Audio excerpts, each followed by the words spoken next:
Octavia ran through the thick undergrowth of the Everfree forest. As a filly, she had heard the dangers of the terrible creatures that prowled its darkness. Never once, in her entire life, had she imagined she would be running into it, seeking shelter from an even greater monster. Sharp branches and spiked vines seemed to tug at her, trying to slow Octavia down. Was her pursuer using some unknown magic to twist the terrible flora of the forest to slow her victim? Or was the forest doing it itself, hoping to feast on whatever remained? The beast above Octavia roared, firing magical bolts towards the panicked mare.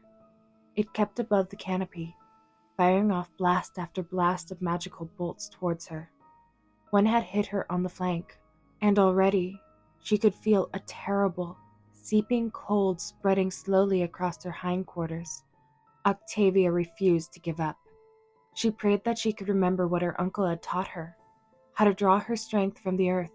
It was a strange talent, as most earth ponies put their magic into the ground, or at least the seeds beneath it. Rock farming had always been a strange job to Octavia. It required the farmer to draw magic from the rocks, to both weaken them and strengthen them himself. It was a vital part of the job, and the amazing feats her eldest cousin could perform attested to that fact. Octavia shook her head. Now was not the time for reminiscing. If she made it through this alive, she vowed she would spend more time with her estranged family. She felt the magic of the forest floor with each hooffall. The magic in the forest seemed foreign, but she drew the magic through her hooves. It was a slow process. In an ideal world, Octavia would have been able to slow down and draw the earth's strength at her own leisure. Slowly, the magic started building up inside her. Already she could feel the numbness on her flank receding, the borrowed power invigorating her tired muscles. Drawing on that strength, she dodged and weaved through the dangerous underbrush with greater ease. Surely, she would escape her pursuers now. Another errant bolt of magic caused a boulder in front of her to explode in a shower of debris, leaving a large hole in the ground. Octavia leapt across the hole, landing poorly on the other side. Her fetlock screamed in agony, though she knew a twisted leg would be the least of her problems if she didn't get away. She was a celloist. Damn it! Hers was a life of sedentary work. To others, Octavia might have argued the difficulty of playing a unicorn instrument as an earth pony, but such finesse did not lend itself to this kind of life or death situation. Octavia cursed her pursuer. She cursed her day. She cursed her manager and cursed her damn job.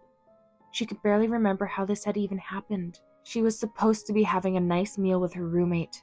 Their schedules finally coincided, and Octavia had planned to make the most of it by taking her friend out for a meal in downtown Canterlot. As disdainful as the idea was, her roommate had assured her that they served the best falafel kebabs this side of Arabia. At the last minute, though, Octavia had been called to a gig. She played at a party, though it had not gone very well. The audience was displeased with their performance, though this wasn't entirely a new experience for Octavia. Amazingly enough, each and every time had involved her cousin in some form or another.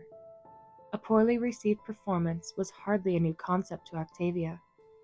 Clients were fickle, and their desires could change on a whim.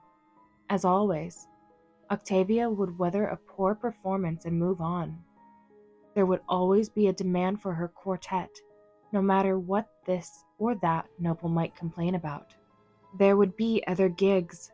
That is, if she could escape this horrible beast that was chasing her. Another bolt of magic flew by, this one narrowly grazing her cheek.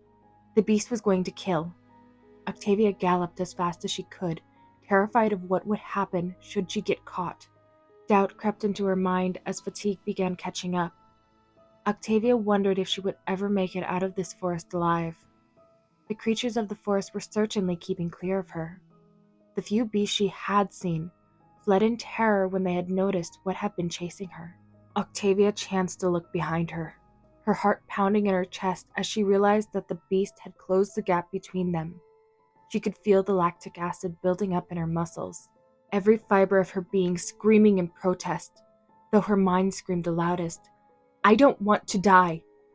Turning back towards the path before her, Octavia noticed the tree in front of her far too late. She jumped to the side, but at the speed she had been galloping, she still clipped the tree, which sent her tumbling through the underbrush.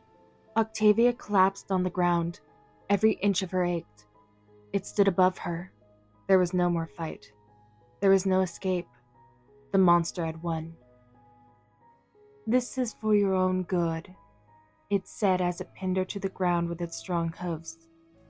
"It'll be quick, I promise."